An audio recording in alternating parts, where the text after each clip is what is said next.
अस्सलामुअलैकुम दोस्तों, खैरियत से होंगे उम्मीद करते हैं और आपका स्वागत है हमारे चैनल पे। तो दोस्तों, आज का जो हमारा वीडियो का टॉपिक बहुत ही इंटरेस्टिंग टॉपिक है। ये real history of top 8 Muslim empires, इतिहास के 8 सबसे बड़ी मुस्लिम सल्तनतों की कहानी हमें इसमें सुनने को मिलेगी। तो दोस्तों, बहुत ही इंटरेस्टिंग वीडियो होगा। इस वीडियो को आप हमारे साथ आखिर तक देखें और आगे देखने से पहले आप लाइक एंड सब्सक्राइब जरूर कर लें, जिससे आपको और भी अच्छे जाके अपडेट्स मिलते रहें। तो चलिए वीडियो देखते हैं, रिएक्शन और रिव्यू देते हैं। So let's watch it. दोस्तों, आज की इस वीडियो में बात होगी 8 ऐसी सल्तनतों के बारे में कि जिनको इतिहास में मुसलमानों की सबसे बड़ी सल्तनतें माना जाता है।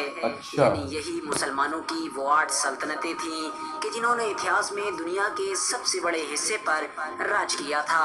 इनकी ताकत का आलम ये था कि इनके दौर में बड़ी से बड़ी ताकतवर फौजें भी इनसे लड़ना तो दूर बल्कि लड़ने के बारे में सोचने से भी घबराया करती थी। दोस्तों, इस लिस्ट में 8वें नंबर पर नाम आता है मुगल एम्पायर का। मुगल सल्तनत कि जिसने हमारे देश भारत पर एक लंबे वक्त तक राज किया था। इसकी बुनियाद 1526 में ज़हीरुद्दीन बाबर ने रखी थी और फिर बाद में इसकी औलादों ने धीरे धीरे इस सल्तनत को बढ़ाना शुरू कर दिया था। और आखिरकार 1690 में वो वक्त भी आया था कि जब इस सल्तनत के सबसे ताकतवर बादशाह यानी औरंगजेब आलमगीर ने इस सल्तनत को एक बड़े हिस्से पर फैला दिया था। 1690 में ये सल्तनत लगभग 40 लाख किलोमीटर के एरिया पर फैली हुई थी। लेकिन बदकिस्मती से औरंगजेब आलमगीर इस सल्तनत का आखिरी ताकतवर सुल्तान साबित हुआ, क्योंकि इसके बाद जितने भी सुल्तान पैदा हुए वो इतने कमजोर थे कि इस सल्तनत को बाकी न रख सके। और 1857 में ये सल्तनत अंग्रेजों की वजह से पूरी तरह से खत्म हो गई। इस लिस्ट में 7वें नंबर पर फातिमी सल्तनत है। वही फातिमी सल्तनत के जिसको फातिमीद कैलिफेट के नाम से भी जाना जाता है। इसकी बुनियाद 909 ईस्वी में अब्दुल्ला अल मेहदी बिल्ला नाम के एक इंसान ने रखी थी। ज्यादातर इतिहासकारों का ये मानना है कि अब्दुल्ला अल मेहदी पैगंबर हजरत मोहम्मद सल्लल्लाहु अलैहि वसल्लम की बेटी यानी हजरत फातिमतुज ज़हरा रदियल्लाहु ताला अन्हा की नस्ल से था। यही वजह है कि सल्तनत का नाम फातिमी सल्तनत रखा गया था। दोस्तों, ये सल्तनत अपने दौर में अफ्रीका के बहुत सारे एरिया के साथ साथ हिजाज मुक़द्दस और फिलिस्तीन के इलाके पर फैली हुई थी। ये सल्तनत अपने उरूज के दौर में लगभग 41 लाख किलोमीटर के इलाके पर फैल चुकी थी। लेकिन बदकिस्मती से इतनी ताकतवर सल्तनत भी लंबे वक्त तक कायम नहीं रह सकी थी। और 909 ईस्वी में कायम होने वाली ये सल्तनत 1171 में पूरी तरह से खत्म हो गई थी। यही वजह है कि आज के दौर में बहुत कम ही लोग ऐसे हैं कि जो इस सल्तनत को जानते हैं। इस लिस्ट में छठा नाम तैमूरी सल्तनत का है। तैमूरी सल्तनत के जो लगभग अपने दौर में 44 लाख किलोमीटर के एरिया पर फैली हुई थी। ये सल्तनत इतनी ज्यादा बड़ी थी कि आज के दौर के बेशुमार देश उस सल्तनत में समा जाएंगे। इस सल्तनत की बुनियाद खतरनाक और ताकतवर इंसान ने रखी थी कि जिसको आज पूरी दुनिया अमीर तैमूर के नाम से जानती है। वही अमीर तैमूर कि जिसको जहां एक तरफ दुनिया के सबसे बड़े विजेताओं में गिना जाता है, तो वहीं दूसरी तरफ दुनिया के सबसे बड़े हुक्मरानों में भी गिना जाता है। अमीर तैमूर की ताकत और उसके जुल्म का अंदाजा आप लोग सिर्फ और सिर्फ इस बात से लगा सकते हैं कि अमीर तैमूर ने हमारे देश भारत के मशहूर शहर यानी दिल्ली में तो तबाही मचाई ही थी, बल्कि साथ ही साथ सल्तनत उस्मानिया के ताकतवर सुल्तान भी उसके सामने घुटने टेकने पर मजबूर हो गए थे। एक जंग में उसने न सिर्फ सल्तनत उस्मानिया को हराया था बल्कि उसके सुल्तान को कैद भी कर लिया था और ऐसी कंडीशन पैदा कर दी थी कि मानो महसूस होता था कि अब सल्तनत उस्मानिया हमेशा हमेशा के लिए खत्म हो जाएगी। लेकिन अमीर तैमूर की ये ताकतवर और बड़ी सल्तनत भी उसकी मौत के फौरन बाद धीरे धीरे सिमटना शुरू हो गई थी। और वजह सिर्फ एक ही थी, और वो वजह ये थी कि उसकी औलादें हद से ज्यादा कमजोर थीं। इस बड़ी सल्तनत को संभालने में कामयाब न हो सकी थी। दोस्तों, अब इस लिस्ट में 5वां नंबर है सल्तनत उस्मानिया का। वही सल्तनत उस्मानिया कि जिसको हम लोग द ओटोमन एम्पायर के नाम से जानते हैं। इसके बारे में हमने सुबह वीडियो बनाई थी। 1999 में अर्तुगरुल गाजी के बेटे यानी उस्मान गाजी ने रखी थी। और ये सल्तनत 1683 में 5.2 मिलियन यानी लगभग 52 लाख किलोमीटर के इलाके पर 52 फैल लाख। गई थी। ये सल्तनत कितनी बड़ी भाई, और बहुत ताकतवर बड़ी सल्तनत थी। थी, इस बात का अंदाजा सिर्फ और सिर्फ आप इस बात से लगा सकते हैं कि जब 20वीं सदी के शुरू में इस सल्तनत को खत्म किया गया तो इसके खत्म होने की वजह से हमारी दुनिया में 50 से भी ज्यादा नए देश वजूद में आए थे। लेकिन दोस्तों, आप में से ज्यादातर लोग ये बात भी जरूर सोच रहे होंगे कि आखिर जब सल्तनत उस्मानिया का नाम जमीनी एतबार से 5वें नंबर पर आता है तो आखिर आमतौर पर लोग इसको पूरे इतिहास की सबसे ताकतवर और बड़ी मुस्लिम सल्तनत क्यों कहते हैं। बिल्कुल, तो मैं आपको बताता चलूं कि इसके पीछे कई वजह हैं। एक वजह तो ये भी है कि सल्तनत उस्मानिया इतिहास की वो इकलौती मुस्लिम सल्तनत है कि जिसने इतने बड़े इलाके पर इतने लंबे वक्त तक राज किया था। वरना मुसलमानों की वो सल्तनतें कि जो सल्तनत उस्मानिया से भी बड़े इलाके पर फैली हुई थी, वो भी ज्यादा लंबे वक्त तक राज न कर सकी थी। ज्यादा में ज्यादा 100, 200 या 300 साल ही राज कर पाती थी। अभी का टाइम का आदमी तो 200-300 सोचते ही है खाली जिएगा। तक लगातार राज किया था। मतलब पीढ़ी पर पीढ़ी जाती है ना, उनके बच्चे फिर उनके बच्चे। उस्मानिया कई सौ सालों तक लगातार पूरी दुनिया की सुपर पावर बनी रही थी। साथ ही साथ यही वो मुस्लिम सल्तनत थी कि जिसने यूरोप के भी बहुत सारे इलाकों को फतह किया था। न सिर्फ फतह किया था बल्कि एक लंबे वक्त तक यूरोप पर भी राज किया था।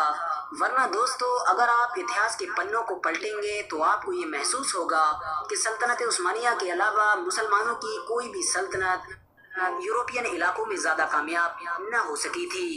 RH नेटवर्क के नॉलेजेबल फ्रेंड्स इस लिस्ट में चौथा नाम गोल्डन हॉर्न का है।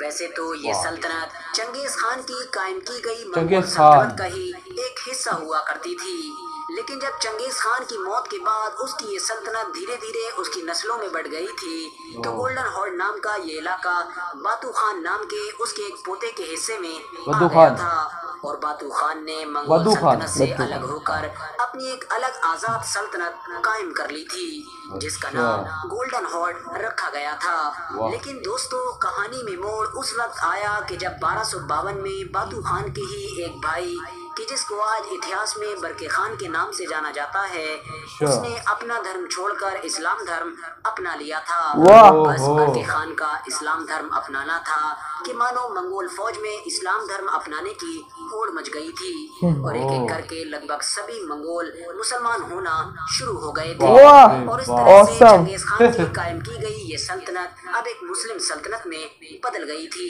अपने दौर में ये सल्तनत लगभग 60 लाख किलोमीटर के इलाके पर 60 लाख बढ़ता ही जा रहा है। तीसरा नंबर खिलाफत राशिदा का आता है। वही खिलाफत राशिदा जिसको बहुत सारे लोग राशिदून कैलिफेट के नाम से भी जानते हैं। दोस्तों, ये मुसलमानों की पहली खिलाफत थी कि जो पैगंबर हजरत मोहम्मद सल्लल्लाहु अलैहि वसल्लम के इस दुनिया से जाहिरी तौर पर रुखसत हो जाने के बाद कायम की गई थी। इसके पहले हुक्मरान यानी पहले खलीफा हजरत अबू बकर सिद्दीक रदियल्लाहु ताला अन्हु थे। इनके बाद इस खिलाफत की गद्दी हजरत उमर, हजरत उस्मान, हजरत अली और हजरत इमाम हसन ने संभाली थी। दोस्तों, इस खिलाफत की सबसे खास बात ये कि इकलौती ऐसी हुकूमत थी कि जिसका संविधान पूरे तौर पर कुरान को ही बनाया गया था, यानी कोई भी फैसला कुरान की रहनुमाई के बगैर नहीं लिया जाता था। इसके अलावा इसकी एक खास बात ये भी थी कि इसका अगला खलीफा का ही बेटा या फिर उसका कोई खानदानी या रिश्तेदार नहीं बल्कि वो बना करता था कि जिसको मदीने के काबिल लोग अपनी मर्जी से चुना करते थे। इस खिलाफत ने हमारी दुनिया के लगभग 64 लाख किलोमीटर के इलाके पर राज किया था। खास तौर से ये खिलाफत हजरत उमर फारूक आजम रदियल्लाहु ताला अन्हु के दौर में सबसे ज्यादा ताकतवर थी। अब अगर बात करें इस लिस्ट में मौजूद दूसरी सल्तनत की तो उसका नाम उमय्यद सल्तनत है, वही कि जिसको हम सल्तनत बनु उमैया के नाम से भी जानते हैं। सल्तनत बनु उमैया खिलाफत राशिदा के फौरन बाद कायम होने वाली एक मुस्लिम सल्तनत थी कि जिसने हमारी दुनिया के लगभग 1 करोड़ 11 लाख किलोमीटर के इलाके पर 1 करोड़ 11 किया लाख था। रिकॉर्ड तोड़ हुई है, पूरा रिकॉर्ड तोड़ है। हजरत अमीर मुआविया ने रखी थी। लेकिन दूसरी सल्तनतों की तरह ये भी एक बड़े इलाके पर फैले होने के बावजूद भी लंबे वक्त तक राज न कर सकी थी और 750 ईस्वी में पूरी तरह से खत्म हो गई थी। साथ ही साथ दोस्तों आपकी नॉलेज के लिए ये भी बताते चले कि जिस यजीद ने हजरत इमाम हुसैन को करबला में शहीद किया था वो इसी सल्तनत का ही दूसरा बादशाह था। अब अगर बात करें उस खास सल्तनत की कि जो इस लिस्ट में पहले नंबर पर मौजूद है तो वो कोई और सल्तनत नहीं बल्कि सल्तनत अब्बासिया है। वही सल्तनत अब्बासिया जिसको ज्यादातर लोग अब्बासीद कैलिफेट के नाम से भी जानते हैं। इसकी बुनियाद 750 ईस्वी में रखी गई थी और लगभग 1258 तक ये सल्तनत हमारी दुनिया में कायम रही थी। सल्तनत अब्बासिया ने हमारी दुनिया के लगभग 1 करोड़ 16 लाख किलोमीटर के इलाके पर राज किया था। यही वो मुस्लिम सल्तनत थी कि जिसके दौर को मुसलमानों के गोल्डन एज के तौर पर देखा जाता है, क्योंकि दोस्तों सल्तनत अब्बासिया के दौर में ही मुसलमानों ने साइंस की तरफ बड़ी तेजी के साथ बढ़ना शुरू कर दिया था। इस्लामिक इतिहास के ज्यादातर बड़े बड़े वैज्ञानिक सल्तनत अब्बासिया के दौर में ही पैदा हुए थे। सल्तनत अब्बासिया की राजधानी यानी बगदाद को उस दौर में इल्म का खजाना माना जाता था, लेकिन बदकिस्मती से 1258 में हलाकू खान ने सल्तनत अब्बासिया की राजधानी यानी बगदाद को अपने पैरों के नीचे कुचलकर मुसलमानों के गोल्डन एज को डार्क एज में बदल दिया था। फिलहाल दोस्तों आज की अपनी वीडियो को हम यहीं पर खत्म करते हैं। माशाल्लाह दोस्तों ये वीडियो बहुत ही अमेजिंग था और साथ साथ इंफॉर्मेटिव वीडियो भी था। तो दोस्तों इसमें इन्होंने बहुत ही अच्छे से समझाया और ये दिखाया कि 8 एम्पायर थे जिन्होंने सल्तनत को आगे बढ़ाया और बहुत मुश्किल से आगे बढ़े और कोई भी दुश्मन इनके ऊपर हमला करने से डरता था। जी हाँ दोस्तों, बहुत ही बेहतरीन वीडियो था। इतिहास गवाह है कि मुसलमानों ने इस दुनिया पे राज किया है और आज की डेट में भी राज कर रहे हैं। तो दोस्तों वक्त की बात है, दौर आता गया, लोग बदलते गए और कौमें बदलती गई और लोग बदलते गए। मतलब ऐसा हुआ कि जिस तरीके से चांद और सूरज उगते हैं जाते हैं फिर उगते हैं फिर ढलते हैं, उसी तरीके से एक इंसान का एक बादशाह का एक सुल्तान का दौर आता गया, ख़त्म होता गया, फिर आता गया, फिर जाता रहा। इस तरीके से दुनिया की जो सिस्टम है वो चलता रहा। तो इतिहास ने हमें यही सिखाया है कि जिन बादशाहों ने अपने हुकूक को, अपने हक को और अल्लाह के हुक्म को रख के आगे बढ़ते गए, उन्होंने बहुत दिन लंबा राज किया और हैवी सल्तनतें अपनी बनाई और काफ़ी दिन तक उन्होंने हुकूमत की। तो दोस्तों इस वीडियो के थ्रू हमें वो बातें पता चली जो हमें पता नहीं थी, लेकिन बहुत ही मज़ा आया इस वीडियो को देखने में। तो दोस्तों उम्मीद करता हूं आपको वीडियो पसंद आया होगा। लाइक एंड सब्सक्राइब करना ना भूलें। हम आपसे अगली वीडियो में फिर मिलते हैं। अपना ध्यान रखें।